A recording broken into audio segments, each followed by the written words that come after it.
ঘুম, ঘুমাইতে চায়, হাতের শরীরের সমস্ত অঙ্গ প্রত্যঙ্গ ঘুমের কোলে নিবেদিত হয়ে যেতে চায়।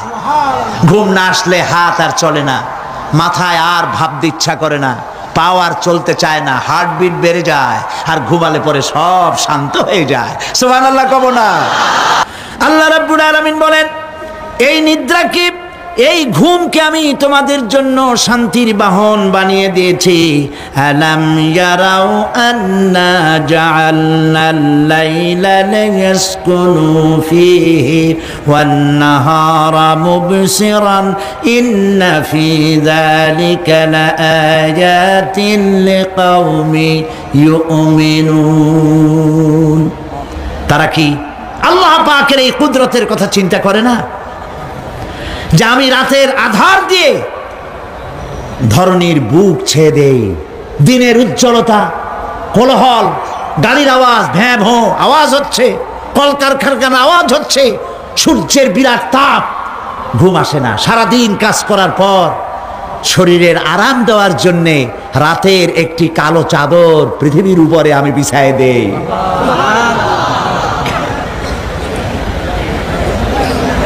আর মানুষ আরাম গ্রহণ করে, শুধু মানুষ না, সব প্রাণী আরাম গ্রহণ করে।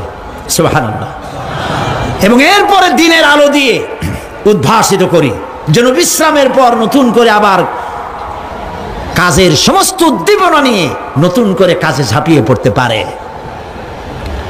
কয়েক ঘন্টা অথবা সারাদিন হাড় ভাঙা খাটুনি খেটেছে, রিক্সা চালাইছে, গাড়ি চালাইছে, আড়াই মনের বস্তা মাথায় করে টেনেছে, চিন্তা ভাবনা করেছে।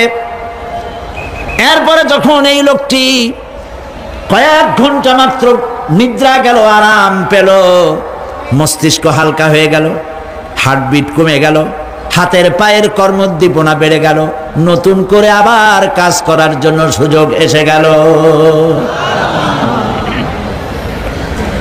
দুনিয়ার মানুষকে কর্মক্ষম রাখার জন্য আল্লাহ পাক ঘুমকে বানিয়েছেন নিয়ামত। সুবহানাল্লাহ বলেন। ওয়া মিন আয়াতিহি মানামুকুম বিল-লাইলি ওয়ান-নাহারি ওয়াবতিগাউ মিন ফাদলিহি। আল্লাহ পাক বলেন, তোমাদের রাত আর দিনের বেলায় নিদ্রা যাওয়া, এবং এটাই হচ্ছে তার অনুগ্রহ। রাত আর দিনের নিদ্রা যাওয়ার পরে আমার অনুগ্রহ অর্থাৎ রিজিক তালাশ করার জন্য শরীরের ভিতরে, মনের ভিতরে, হাত পায়ের মধ্যে কর্মের উদ্দীপনা আমি তোমাদের দিয়ে দেই। মহাবিজ্ঞানী আল্লাহ রাব্বুল আলামিনের এই বিশাল কুদরত এবং দয়া, যে মানুষকে তিনি ক্লান্তি দূর করার জন্য তিনি ঘুম দিয়েছেন, আলহামদুলিল্লাহ বলি। অনেক মানুষ আছে ঘুমাইতে পারে না,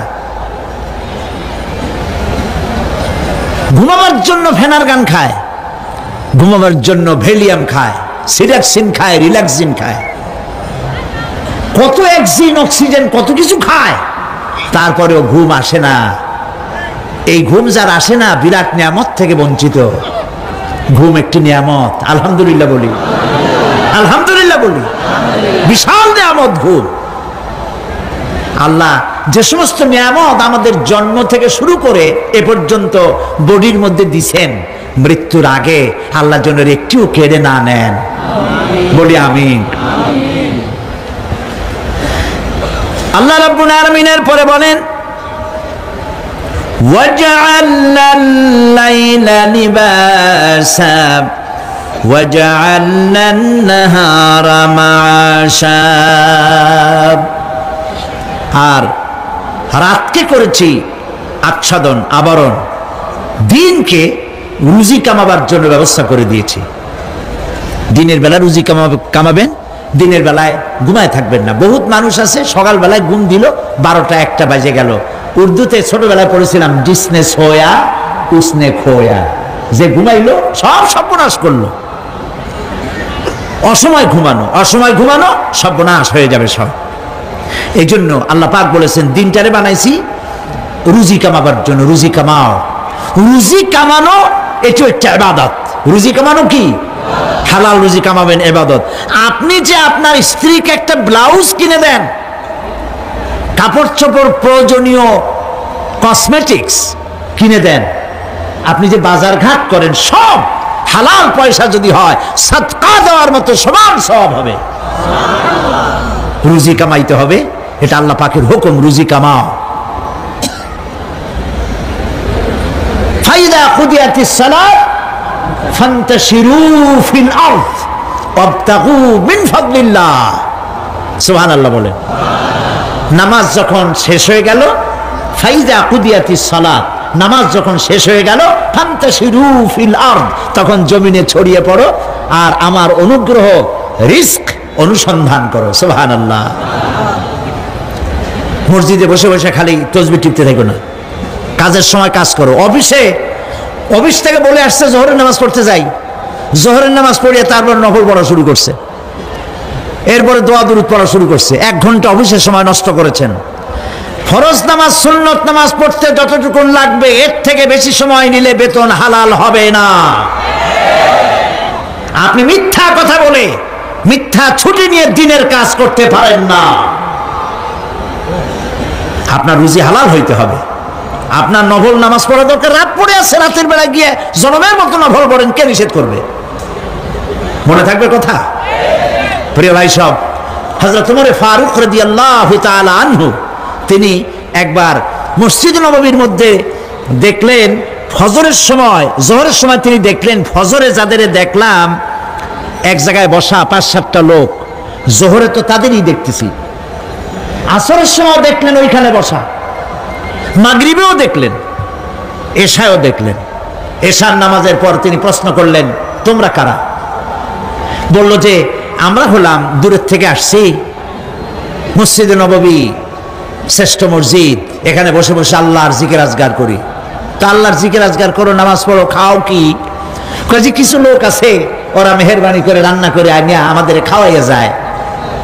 হযরত ওমর ফারুক রাদিয়াল্লাহু তাআলা আনহু বললেন, তাহলে তো তোমার চাইতে, তোমরা যে কয়জন এখানে বসে ইবাদত করো, তোমাদের চাইতে ওই ব্যক্তি অনেক উত্তম যে নিজে রুজি কামাই করে তোমাদের খাওয়ায় যায়, তোমরা তো অলস।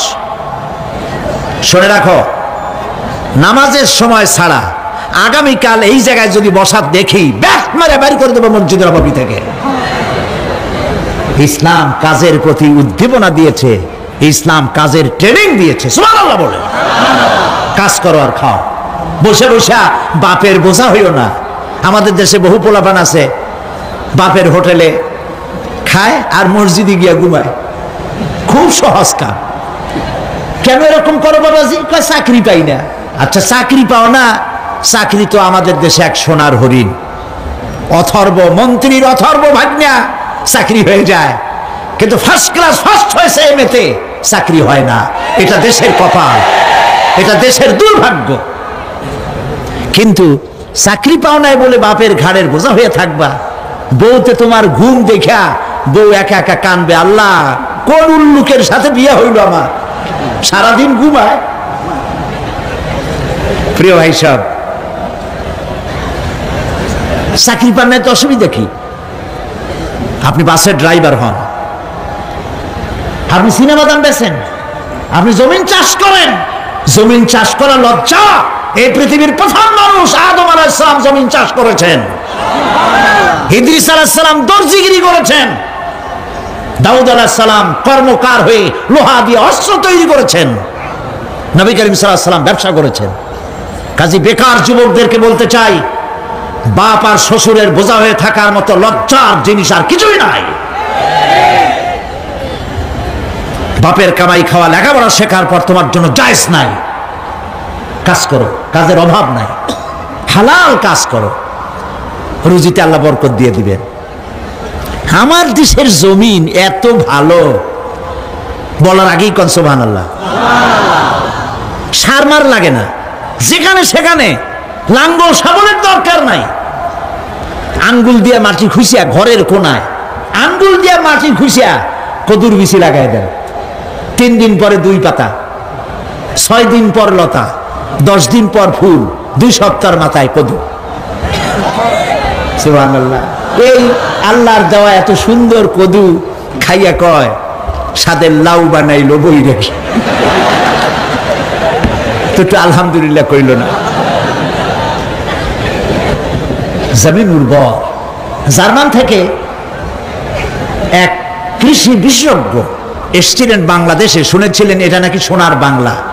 তো কেমন সোনার বাংলা দেখে আসি। তারপরে বাংলাদেশ ঘুরে টুরে দেশে গিয়ে রিপোর্ট করলো যে দেশটা সত্যিই ভালো, কোনো সন্দেহ নাই, কিন্তু চাষ হয় 3টা গরু দিয়া, সামনের 2টাও গরু, পিছনেরটাও গরু। রাগ করতেছেন না তো? মন্তব্য আমার না, মন্তব্য বিদেশিদের। গরু বললো কেন পিছনটারে?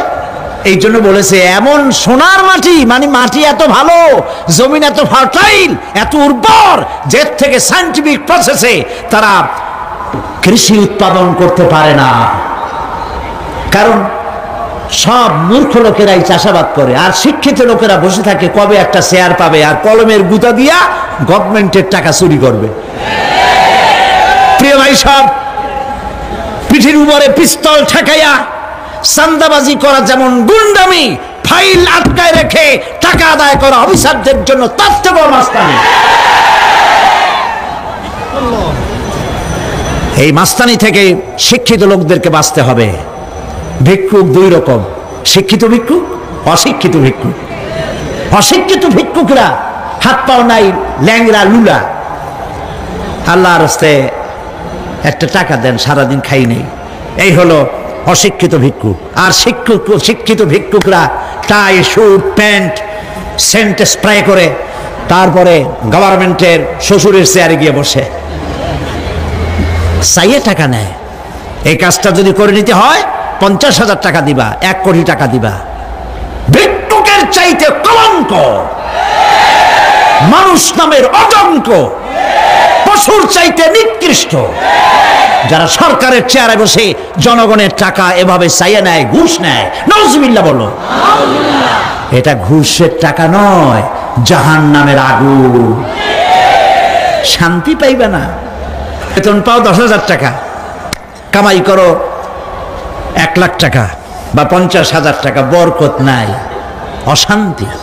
ঘরের মধ্যে বউতে কথা শোনে না, বেচারা সরকারি অফিসে বসে বহুত কামটাম করিয়া কষ্ট করে বাড়ি ফিরছে, বউর একটু আদর নেবে, ভাত বাড়িটারে খাওয়াবে, সেগুড়ে বালি দেখে বউ ভ্যানিটি ব্যাগ হাতে নিয়ে বাস ফটফট করিয়া হাই হিল পাই দিয়ে বাড়ি চলে যাচ্ছে। কই যাও? আমার মিটিং আছে ক্লাবে।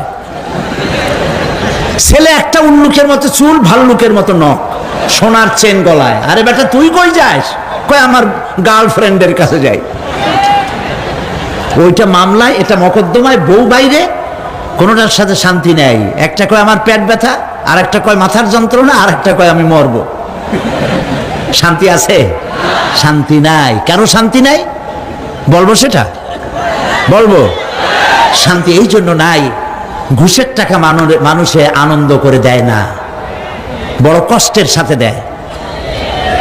আমার কাজটা আপনি করে দিবেন, এই জন্যই তো আমি গভর্নমেন্ট আপনাকে বেতন দিয়ে ওখানে বসাইছেন।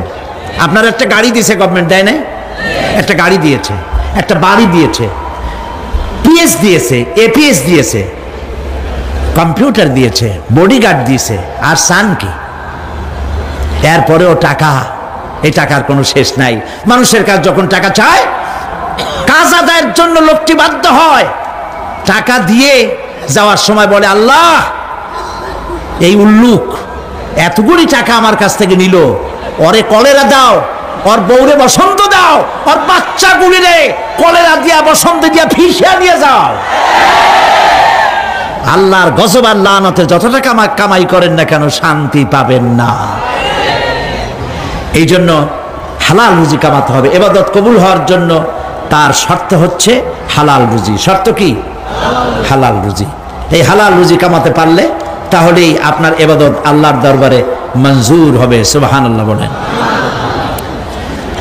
প্রিয় ভাই সব, এরপরে আল্লাহ পাক বলছেন,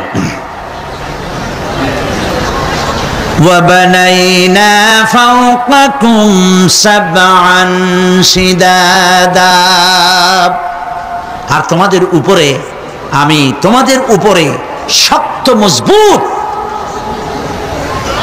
7টি আকাশ সৃষ্টি করেছি। সুবহানাল্লাহ। এর থেকে বেরিয়ে যাওয়ার কোনো উপায় নাই, এটা ফাটল ধরাবারও কোনো উপায় নাই। এবং এই আকাশটাকে আমি আবার সুন্দর করে সাজায় রাখছি। নয়ন অভিরাম দৃশ্য সার্বক্ষণিকভাবে আমি রেখেছি, রাতের আধারে যা দেখা যায়। সেটা কি? আল্লাহ রাব্বুল আলামিন বলেন, ইন্না যায়্যানাস সামাআদ দুনিয়া বিজিনাতিল কাওয়াকিব। এই দুনিয়ার আকাশখানিকে তারকা প্রদীপ দিয়া সাজায় রেখেছি মনের মতো। দেখো তুমি তাকাইয়া, কি সুন্দর করে আকাশকে সজ্জিত করে রেখেছি। আল্লাযী খালাকা সাবআ সামাওয়াতিন তিবাকা মা তারা ফি খালকির রাহমানি মিন তাফাউত ফারজি'ল বাসারা হাল তারা মিন ফুতুর। ক্ষমাশীল তিনি, সপ্ত আকাশ রচিলেন থরে থরে, কোন ত্রুটি হেরিবে না তার পূর্ণ সৃজন পরে। চাহ তুমি তার সৃষ্টি পানে, দেখো কিছু ভুল চুক, ফিরাও তোমার নয়ন খানি, ফিরাও তোমার মুখ। আকাশটাকে সুন্দর করে সাজাইছি, তাকায় দেখো তো কোনো ভুল ত্রুটি আছে নাকি? সুবহানাল্লাহ। আল্লাহ পাক বলছেন, মা তারা ফি খালকির রহমান মিন তাফাউত, রহমানের সৃষ্টির ভিতরে কোনো ত্রুটি পাবে না। ফারজিল বাসারা হাল তারা মিন ফুতুর। আবার তাকাও, কে বলতেছেন? আবার তাকাও, ভালো করে তাকাও, দেখো কোন সৃষ্টির মধ্যে কোনো ত্রুটি আছে কি? জোরে বলেন নাই, জোরে বলেন নাই, বলেন আলহামদুলিল্লাহ, সুবহানাল্লাহ। এক দরবেশ, সে একবার এক বট গাছের তলায় বসিয়া এই আয়াত পড়তেছিলেন। এই আয়াত পড়ে তার মনে উঠলো, আল্লাহ পাক বলছেন হাল তারা মিন ফুতুর, দেখো কি কোনো ভুল চুক, আবার তাকাও। তো সে দেখে ভুল ত্রুটি তো ধরবার উপায় নাই, আল্লাহ তোমার সৃষ্টির মধ্যে কোনো ত্রুটি নাই, তবে একটা জিনিস আমার কাছে একটু বেকায়দা লাগে। সেটা কি? সে বলছে যে আল্লাহ, এই যে বট গাছ, বিশাল গাছ, যেমন গাছ ফলটা তো ওই রকম হয়নি, তাল গাছটা যেমন ফলটাও ওই রকম, নারকেল গাছটা যেমন ওই রকম, বেল গাছটা যেমন ফলটা ওই রকম, চালতাটা যেমন ফলটা ওই রকম, ঠিক না? কিন্তু এত বড় বট গাছ, ফল একেবারে একটু একটু। দরবেশ সাহেব শীত হয়ে শুয়ে শুয়ে এগুলি চিন্তা করতেছিলেন। হঠাৎ করে একটা বটের ফল, আধা পাকা ফল, অনেক উপর থেকে বৃন্তচ্যুত হয়েছে, দরবেশ সাহেবের নাকের ডগার উপরে টস করে পড়ছে। পড়ার সাথে সাথে নাক জ্বলিয়ে উঠছে। কান ধরে তওবা করে দরবেশ সাহেব সিজদায় পড়ে গেছেন, আল্লাহ কি বুড়িরা করলাম, আমার চিন্তা মতে যেমন গাছ তেমন ফল, তালের সাইজের যদি হইতো, যে পজিশনে আমার নাকের উপরে পড়ছে, নাক তো ভালো, মাথাও গুঁড়ো গুঁড়ো হয়ে যেত। সুবহানাল্লাহ, সুবহানাল্লাহ। আল্লাহ পাক বলছেন, সুম্মা রজি'ল বাসারা কাররাতাইন ইয়ানকালিব ইলাইকাল বাসারু খাসিআও ওয়া হুয়া হাসির। অক্ষমহীন দৃষ্টি তোমার সৃষ্টিতে পাবে ফাঁকি, ফিরাও তোমার নয়ন খানি, ফিরাও কাঙ্গালাখি। আমার সৃষ্টি নৈপুণ্যতার দিকে যতবার তাকাও না কেন, আমার সৃষ্টির ভিতরে কোনো ত্রুটি তুমি দেখতে পাবে না। এই জন্য নবীজি বলেছেন, আল্লাহ রাব্বুল আলামিনের সৃষ্টির কলা কুশলতার প্রতি কেউ যদি একবার গবেষণা করে, একটা ঘন্টাও যদি কেউ চিন্তা করে, কয় ঘন্টা? একটি ঘন্টা আল্লাহর সৃষ্টি নৈপুণ্যতা সম্পর্কে একটি ঘন্টা যদি কেউ চিন্তা করে, গবেষণা করে, নবীজি বলেছেন ওই বান্দার আমল নামায় আল্লাহ পাক 60 বছরের নফল ইবাদতের সব লিখে দিবে। চিন্তা করো, গবেষণা করে, শ্রদ্ধায় মাথা নত হয়ে আসবে, আপনাতেই সেজদা করবে। সুবহানাল্লাহ। এরপরে আল্লাহ পাক বলেন, وجعلنا سراجا وهاجا।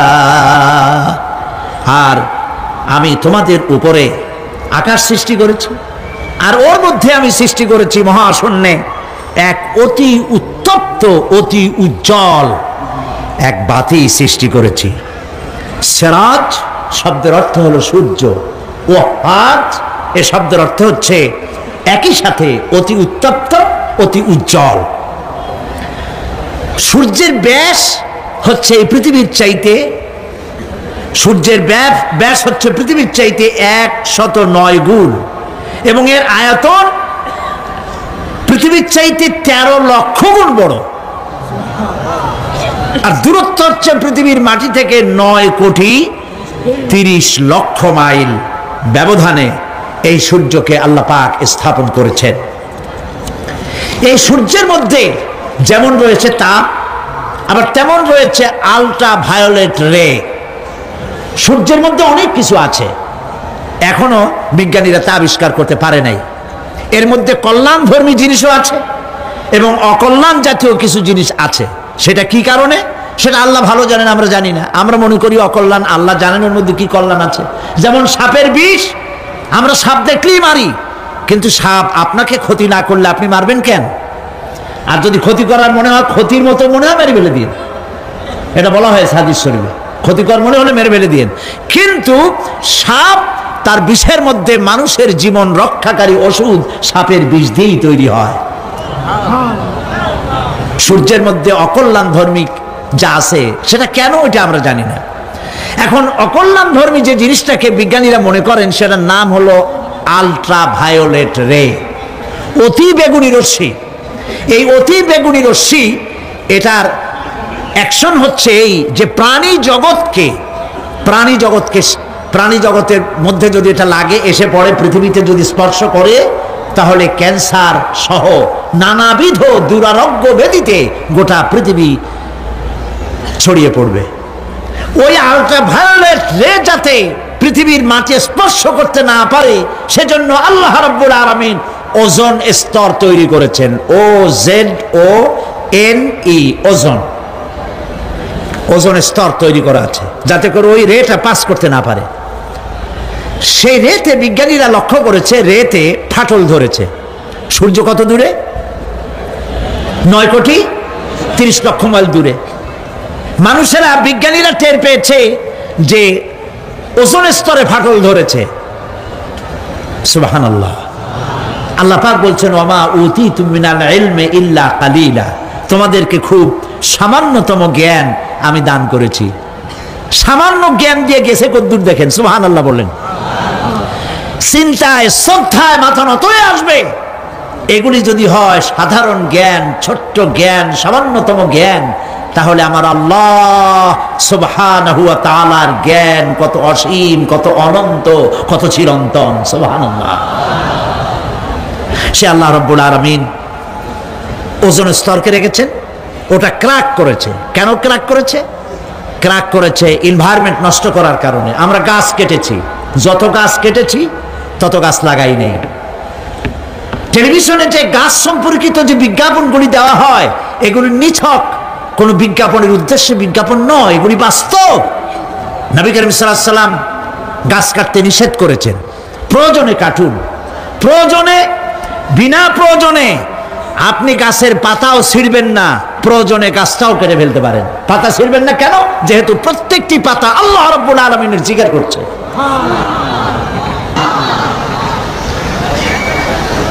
এই গাছগুলি কেটে কেটে প্রকৃতির ভারসাম্য আমরা নষ্ট করেছি। গাছ আমাদের বন্ধু। আমরা বাতাস থেকে অক্সিজেন গ্রহণ করি, অক্সিজেনকে কার্বন ডাই অক্সাইড করে ছেড়ে দেই। কার্বন ডাই অক্সাইড হচ্ছে প্রাণী জগতের জন্য বিষ। এই বিষকে নষ্ট করে দিয়ে অক্সিজেনকে পরিশোধিত করা, রিফাইন করার কোনো ফ্যাক্টরি পৃথিবীতে নাই। আল্লাহ রাব্বুল আলামিন এই সৃষ্টি জগৎকে বাঁচাবার জন্য অসংখ্য গাছ বানিয়েছেন, আর গাছের খাদ্য বানিয়েছেন কার্বন ডাই অক্সাইড। আমার জন্য যেটা বিষ, সেটা গাছের জন্য খাদ্য। গাছ সারা রাত এটাকে খাইলো। দিনের বেলায় সূর্যের তাপে এই কার্বন ডাই অক্সাইড আর গাছের সবুজ রং, পাতার সবুজ রঙে মিলে এক প্রকারের রন্ধন ক্রিয়ার মধ্য দিয়ে কার্বন ডাই অক্সাইড আবার ফ্রেশ অক্সিজেন হয়ে পৃথিবীর প্রাণী জগৎকে বাঁচার জন্য পথ উন্মুক্ত করে দেয়। আল্লাহ সুবহানাহু ওয়া তাআলা তিনি বলছেন, এভাবে করে আমি এই সূর্যের তাপ দিয়ে পৃথিবীবাসীকে কল্যাণধর্মী হিসেবে সূর্যকে সৃষ্টি করেছি। এই সূর্যের তাপ এটি একটি বিরাট অগ্নিকুণ্ড। কোটি কোটি বছর ধরে ভূপৃষ্ঠে আলো এবং উত্তাপ ছড়িয়ে যাচ্ছে। সুবহানাল্লাহ বলেন। বলেন তো, পৃথিবীর সমস্ত আগুন সব যদি এক জায়গায় করা হয়, সূর্য এক সেকেন্ডে যে তাপ পৃথিবীতে দেয়, ওরকম এক সেকেন্ডের তাপ পৃথিবীর সব আগুন এক জায়গায় হইয়া সমভাবে সর্বত্র ছড়াতে পারবে কি? সুবহানাল্লাহ, কি কুদরত আল্লাহ পাকের। চৈত্র বৈশাখ মাসে আল্লাহ পাক সূর্যের তাপ, এত তাপ দেন, মাথার ঘাম পায়ে পড়তে থাকে। লোকেরা বলে কাঁঠাল পাকা গরম, তাল পাকা গরম। চট্টগ্রামে বলে কিনা? আবার এখন জানুয়ারি মাস, এখন আল্লাহ পাকের এসি প্লান্ট আল্লাহ ছেড়ে দিয়েছেন। সুবহানাল্লাহ, পৃথিবীর সমস্ত এসি প্লান্ট একসাথে ছেড়ে দেন, সারা পৃথিবী তো দূরের কথা, একটা জেলাও ঠান্ডা করতে পারবে না, একটা উপজেলাও ঠান্ডা করতে পারবে না।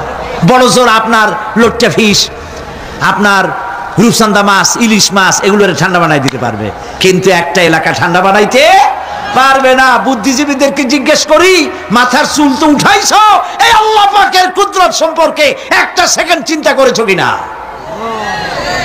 সুবহানাল্লাহ। মদিনা মুনাওয়ারা যে দেখুন, মদিনা মুনাওয়ারা, মসজিদ আন-নববী আশ-শরীফ, আল মদিনা আল মুনাওয়ারা, সোনার মদিনা। সুবহানাল্লাহ। আমি মদিনায় গিয়া এবারও বলছি, আল্লাহ যদি ফাহাদের মাফ করতে চান, মসজিদে নববী এবং মসজিদে হারামের যে এক্সটেনশন এবং হাজিদের জন্য যে উপকার করেছেন, আল্লাহ যদি মাফ করতে চান, এটা বড় আকারের একটা ওসিলা হয়ে যেতে পারে।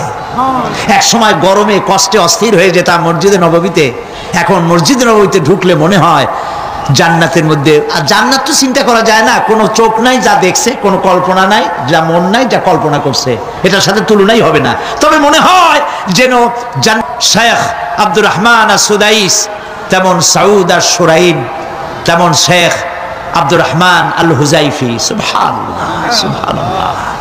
এবার লাইলাতুল কদরে আল্লাহ পাকের মেহেরবানি, প্রতি বছর আমার একটা যাওয়ার, রমজানে একটা সুযোগ হয়, আল্লাহ করে দেন। বাইতুল শরফের মরহুম হযরত পীর সাহেব হযরত মাওলানা শাহ আব্দুল জব্বার রাহমাতুল্লাহ আলাইহি, নওয়ারাল্লাহু মারকাদাহু ওয়া জাআলাল জান্নাতা মাসওয়াহু। কলিজা থেকে দোয়া আসে। বহুত পীর দেখছি জীবনে, বাইতুল শরফের পীরের মতো পীর দেখি নাই। মুরিদের টাকা নিয়ে শুধু পকেট ভরে নাই, মেয়ে লোকদের গায়ে হাত দিয়ে ফু দেয় নাই, তাবিজের ব্যবসা করে নাই। মুরিদেরা যা দিয়েছে সেই টাকা দিয়া তিনি মসজিদ বানাইছেন, মাদ্রাসা বানাইছেন। সুবহানাল্লাহ। নিজের বাড়িটা যেখানে তার স্ত্রী থাকেন, বাইতুল শরফ পীর সাহেবের স্ত্রী যে বাড়িতে থাকে, আমি যা শুনেছি দেখি নাই, বাড়িটা বেচলে 50,000 টাকা হবে কিনা সন্দেহ। হযরত মাওলানা শামসুদ্দিন সাহেব বলছেন, উনি নিজে দেখেছেন। পীর সাহেব আমাকে দাওয়াত দিয়েছেন বহুবার, আমি যাইতে পারি নাই। দুই হাতে মানুষের উপকার করতেন, এই জন্য বলছি আমি এরকম দেখি নাই। পীর আমি খারাপ আমি কথা বলবো না, ভালো মন্দ মিলাই আছে। বহুত পীর আছে জামায় পকেট যে কত উনি নিজেও গুনে কুলিতে পারবে না, খালি ঢুকাইতেই থাকে জন্মের মতো, বাইরে দেখায় আমি খুব দুনিয়ার সম্পর্কে গাফেল। ঢাকায় যেয়ে দেখবেন সুপার মার্কেট আছে, ট্রান্সপোর্ট বিজনেস আছে। আর বাইতুল সাহেবের পীর সাহেবের মধু বেচতেন আর আতর বিক্রি করতেন, মধু আর আতর, এগুলো দিয়ে তার জীবিকা নির্বাহ করতেন। সুবহানাল্লাহ। যাকাত সদকা টাকা পয়সা সমানে দিতেন। বাইতুল সাহেব পীর সাহেবের কথা আসলো কেন? এই জন্য আসলো, ওই মদিনার কথা মনে পড়ায়।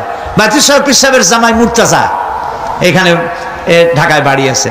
পীর সাহেব যখন ইন্তেকাল করেন, তখন আমি মদিনা শরীফে ছিলাম।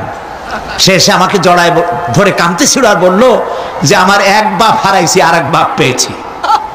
আমাকে জড়িয়ে ধরে কাঁদতে লাগলো। আমি ওই রাত্রের স্বপ্নে দেখলাম তাহাজ্জুদ পড়ে ঘুমিয়ে আছি মদিনা আল মুনাওয়ারায়, দেখতে পেলাম পীর সাহেব এসেছেন। আমি বেশ কিছু লোকজন নিয়ে বসা, পীর সাহেব এসে হাজির হয়েছেন। আমি দাঁড়িয়ে গেলাম, কোলাকুলি করলাম। তিনি বসলেন না, কোনো কথাও বললেন না, শুধু যাওয়ার সময় বললেন আমাকে ভুলবেন না। আমি সত্যিই তাকে ভুলি নাই। কলিজার সবটুকুন দরদ নিয়ে তার জন্য দোয়া আসে, যেহেতু তিনি মানবতার কল্যাণের জন্য কাজ করেছেন। তার জামাই মুর্তজা আমাকে মদিনা শরীফে থাকা, যাতায়াত ইত্যাদির ব্যবস্থা করেছিল, সেই জন্য কথাগুলি এলো।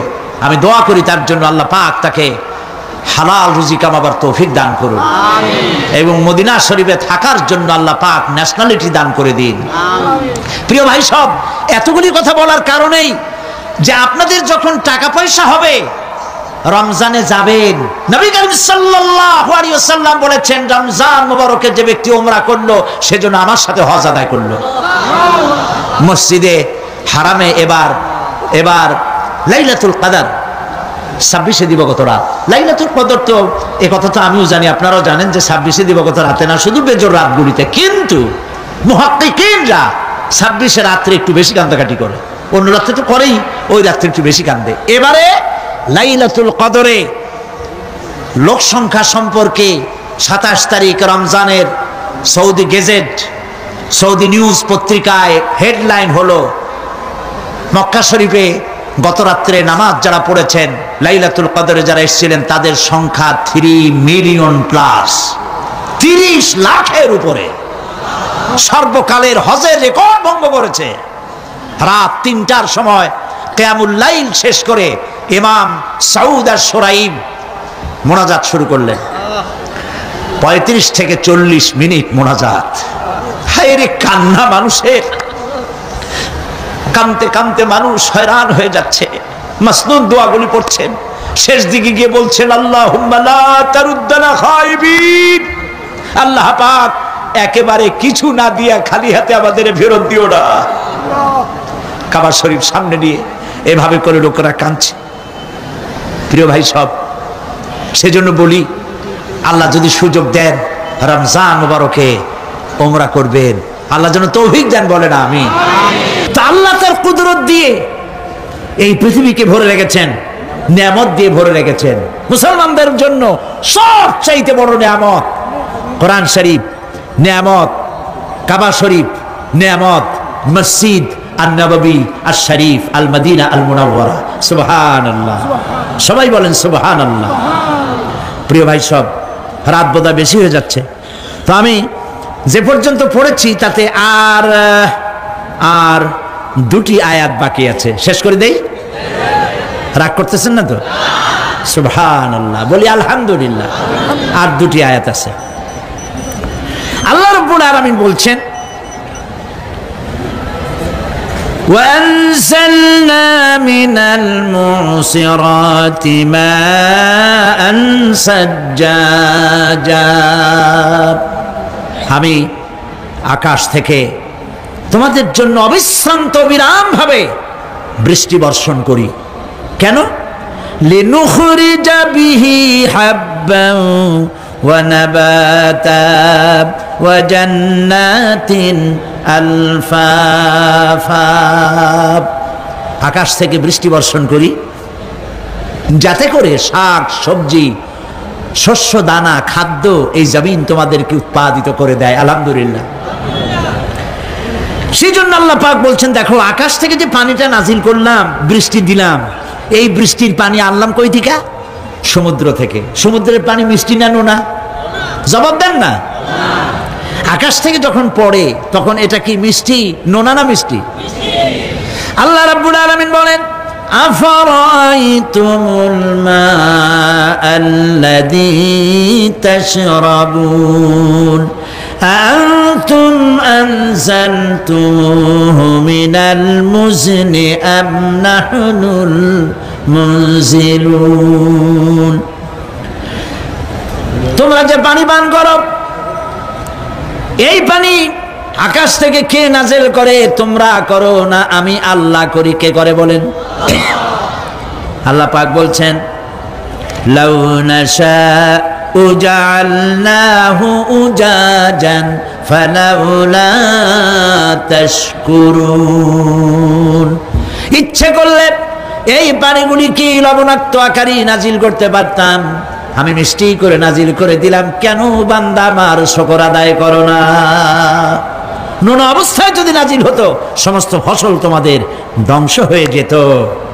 এখন আপনি বলতে পারেন যে আল্লাহ পাক, আল্লাহ তাআলা তিনি আকাশ থেকে পানি না দিলে আমাদের অসুবিধা কি? মানুষ তো নানান রকম চিন্তা করে, পানি না দিলে তো কি অসুবিধা? আমার খালে পানি, আমার বিলে পানি, আমার কুয়ায় পানি, আমার টিউবওয়েলে পানি, পানি না দিলে ক্ষতি কি?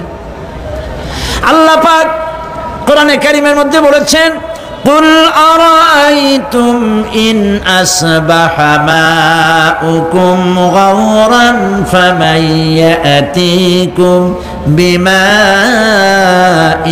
মাইন।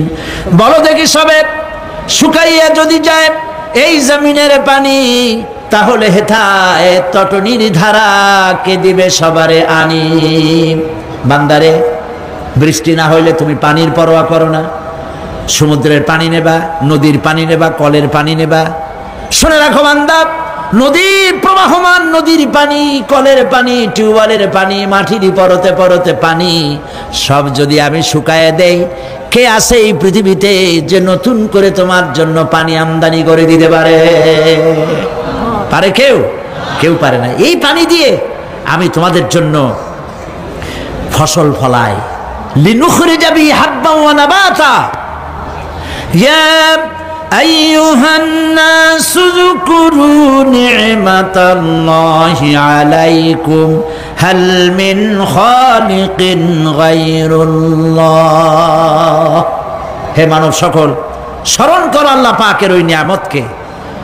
ওই আল্লাহ ছাড়া তোমাদের কি এমন কেউ আছে? কোন আল্লাহ, কোন রিজিক দাতা? ইয়ারযুকুকুম মিনাস সামাই ওয়াল আরদ, যিনি আকাশ এবং জমিন থেকে তোমাদেরকে রিজিক দিতে পারেন। লা ইলাহা ইল্লা হুয়া, ওই আল্লাহ ছাড়া কেউ নাই। ফাআন্না তুফাকুন, যাও কই? কেন বিভ্রান্ত হও? আল্লাহ পাক আকাশ থেকে পানি দিলেন, জমিনের ফসল উৎপাদন করে দিলেন। আর এরপরে আল্লাহ পাক বলেন, ওয়া জান্নাতিন আলফাফা, আর ঘন সন্নিবদ্ধ নিবিড় বাগান বানায় দিলাম। সুবহানাল্লাহ বলেন। এখানে আল্লাহ পাক কি কি বললেন? শাক, লক্ষ্য করুন, শাক, সবজি, খাদ্যশস্য, উদ্ভিদ, এগুলো দিলাম। আর সাথে সাথে ঘন নিবিড় বাগান বানাইলাম। নিবিড় বাগান দেখছেন? দেখেন নাই, বোঝেন নাই, তাই দেখেন নাই, তা নাহলে দেখছেন। কক্সবাজার যাওয়ার সময় দেখেন না, গাছের রাস্তার দুই ধারে কত গাছ, দেখছেন কিনা? রাঙ্গামাটি যাওয়ার সময়, বান্দরবনে যাওয়ার সময়, কার বাবা এই গাছগুলি লাগাইছে? কোন? কে লাগিয়েছে? আল্লাহ। চিল্লায় বলেন, কে লাগিয়েছে? পাহাড়ের গাছ কি আপনি লাগাইছেন? তো কথা কইতে পারলেন না কেন? কে লাগিয়েছে? আল্লাহ পাক। সুন্দরবন ফরেস্ট এরিয়া দেখছেন কোনোদিন? না দেখলে যাইয়েন, দেখে আসেন। বিশাল এরিয়া, বঙ্গোপসাগরের কিনারা দিয়া খুলনা, সাতক্ষীরা, এই বিরাট অঞ্চল, বরিশাল, খুলনা, সাতক্ষীরা, পটুয়াখালী, বিরাট এরিয়া নিয়ে রয়েছে সুন্দরবন। শত শত মাইল। সুবহানাল্লাহ বলে। বিশাল গাছ, গাছের এরিয়া। এই গাছগুলি কে লাগাইছে? জোরে বলেন, কে লাগাইছে? এই গাছগুলি নার্সিং করেন কে? একটা জিনিস দেখে আমি অবাক হয়ে গেছি, সেটা হলো এখানে বহু রকমের গাছ আছে। সুন্দরী কাঠ, পশুরি, বাইন, গেওয়া, গোল, অনেক রকমের গাছ আছে। যেখানে সুন্দরী গাছ, সব সুন্দরী গাছ। যেখানে গেওয়া, যেখানে বাইন, যেখানে গোল, গোলপাতা, সব সেখানে সেইগুলাই। অথচ কেউ যে গাছগুলি লাগাই দিয়ে আসে নাই। আরেকটা অসুবিধা, আরেকটা জিনিস হচ্ছে, জোয়ারের সময় এই এলাকা ডুবে যায়, 1 হাত 1.5 হাত পানি হয় গাছের গোড়ায়। যে ফলগুলি পড়ছিল গাছ দিয়া, এই ফলগুলি ভাটির টানে চলে গেল, নিচে নেমে গেল, নদীতে নেমে গেল, আবার জ্বরের টানে উঠে আসলো, পানিতে ভেসে ভেসে ফলগুলি ভারী হয়ে গেল। এক সময় ভাটির টানে আর গেল না, এই গাছগুলিকে সুন্দরী গাছের মধ্যেই সুন্দরী ফল, বাইনের মধ্যে বাইনের ফল কে সাজাইয়া এই সুন্দর বাগানগুলি বানাইলো? চিল্লায় বলো। ওয়া জান্নাতিন আলফাফা, ঘন নিবিড় সন্নিবদ্ধ বাগান আমি সৃষ্টি করেছি। সুবহানাল্লাহ বলে। এই গাছগুলি মানুষেরা জন্মের খাওয়া খায়। বন বিভাগে যারা দায়িত্বে থাকে মনে করে শ্বশুরের লাগানো গাছ, বাজানের লাগানো গাছ, সমানে কাঁচা চোরের মতো বিক্রি করে। এরা ডাকাত, এরা চোরের চাইতেও নিকৃষ্ট যারা গাছ চুরি করে। আল্লাহ পাক জানেন মানুষের খাসলাত। এই ফরেস্ট বিভাগে, বন বিভাগে যারা চাকরি করেন সব খারাপ আমি তা বলবো না, ভালো মন্দ মিলেই আছে। কিছু আছে জন্মের খাওয়া খায়, ঘুষ খায় আর গাছগুলো বেচে ছাড়িয়ে দেয়, সর্বনাশ করে দেয়। আল্লাহ পাক তার মানসা, তার মর্জি মোবারক হচ্ছে এই যে গাছগুলি যেন বংশ অনুক্রমে পৃথিবীর মানুষ বছরের পর বছর, শতাব্দীর পর শতাব্দী, সহস্রাব্দীর পর সহস্রাব্দী যেন ভোগ দখল করতে পারে। সেজন্য আল্লাহ রাব্বুল আলামিন এই বন জঙ্গল রক্ষা করার জন্য নিজস্ব গার্ড বাহিনী রেখে দিয়েছেন। চিন্তা করছেন সেই গার্ড বাহিনী কারা? বন্য হাতি, রয়্যাল বেঙ্গল টাইগার, বড় বড় সাপ। আপনারা যান, যায় দেখবেন সালাম কেমনে দেয়। রয়্যাল বেঙ্গল টাইগার জীবিত মানুষ খায় না। তার অর্থ কি? তার অর্থ হলো বাঘের মুখোমুখি মানুষ যখন হয় তখন বাঘের চেহারা দেখে মানুষের রুহু গলার কাছে এসে যায়। আদমরা তখনই হয়। এরকম জীবনে আমার এক পজিশন হয়েছিল। লন্ডনে আমাকে আমার ভক্তরা বলল যে সাফারি পার্ক আমাকে দেখাবে। তখন চলো সাফারি পার্ক কি? কয়ে সব জন্তু জানোয়ার ছাড়িয়ে দেওয়া, ওর মধ্যে দিয়া গাড়ি নিয়ে যেতে হবে। তাই বললাম থাবা দিয়া যদি গাড়ির গ্লাস গ্লাস ভাঙে? তা বললো যে ওখানে পুলিশ আছে, লোকজন আছে, হর্ন জোরে বাজাইতে হবে, নিয়ম আছে, তাহলে তারা আসবে এবং বন্দুকের মধ্যে রাবারের গুলি আছে, বিষ মাখানো, ওইটা মেরে দেবে, তারপরে জন্তুটা পড়ে যাবে, তার ঘুম আসবে, তখন বেঁচে যাবে। আমি দেখার লোভও সামলাইতে পারলাম না, আর ভয় তো ঘামে গেলাম।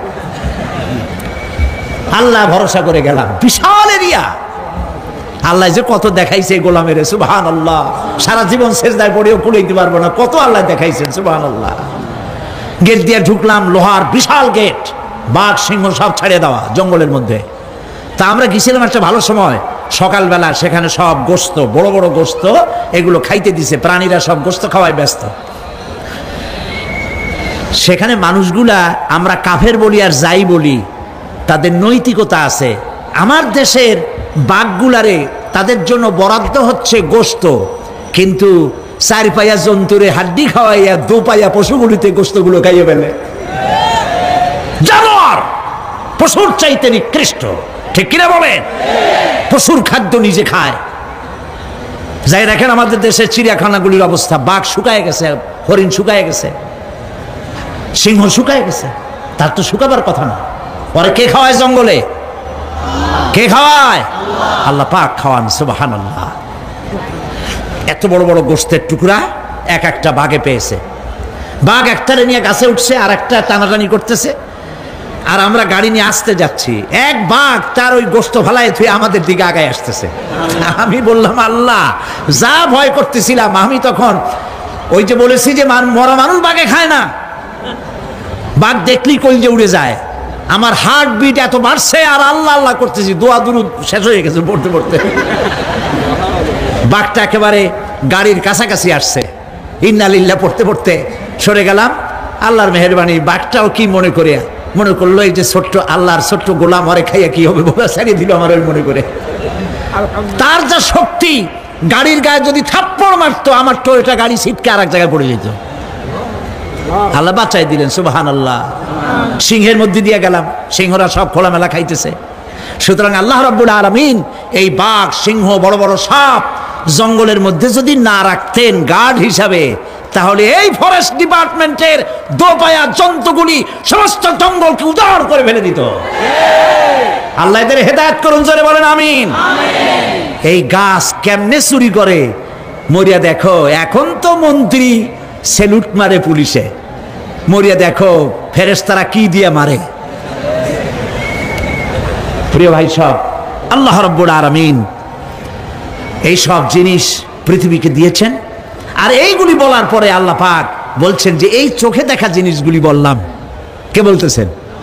চোখে দেখা জিনিসগুলি দেখালাম। এগুলি দেখে চোখ হলো, চক্ষুকে উন্মিলিত করার জন্য এই সব দৃষ্টান্ত আমি চোখের সামনে রেখে দিলাম। এর দ্বারা বোঝো এত বড় বিশাল আকাশ, অত বড় সূর্য, এত সুন্দর চাঁদ, এই পাহাড়, ওই সমুদ্র, এই বনবনানী যিনি সৃষ্টি করেছেন, আমার মতো ছোট্ট মানুষ মৃত্যুর পরে তিনি আবার জিন্দা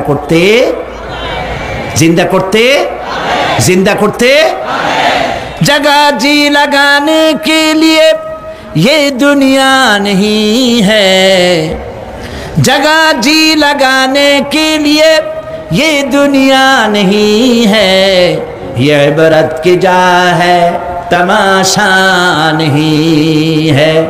এই পৃথিবী খেল তামাশা করার জায়গা না, দেখো আর শেখো আল্লাহ পাকের অপূর্ব সৃষ্টি, নৈপুণ্যতা, কলা কুশলতা দেখো, আর সেজদা দিয়ে আল্লাহ রাব্বুল আলামিনের শুকরিয়া আদায় করো। সুবহানাল্লাহ। আমরা যদি তা করতে পারি, আল্লাহরে যদি বুঝতে পারি, আমাদের আমল আখলাক ভালো হয়ে যাবে। আমরা চুরি করে গাছ বেচবো না, ওজনে কম দেব না, খাদ্যে ভেজাল দেব না, ঘুষ খাবো না, সুদ খাবো না, প্রতারণা করব না, মিথ্যা কথা বলবো না। আমরা ভালো হয়ে যাব যদি এই একটি জিনিসকে বিশ্বাস করতে পারি যে আমার এই জীবন শেষ কথা নয়, আর একটা জীবন আসবে, সেই জীবনে এই জীবনের সব হিসাব দিতে হবে। আরো অনেক কথা বাকি, আজ বলবো না, বলবো আগামীকাল ইনশাআল্লাহ। সবাই বলি ইনশাআল্লাহ। প্রিয় ভাই সব, বন্ধুদের দাওয়াত দিয়ে আনবেন। দিন কিন্তু একদিন সরে যাবে। আল্লাহর এই নিয়ামতপূর্ণ কথাগুলি দিয়ে আমাকে আর যারা শোনেন সকলকে আল্লাহ যেন হেদায়েতের রাস্তা করে দেন, আমরা বলি আমিন।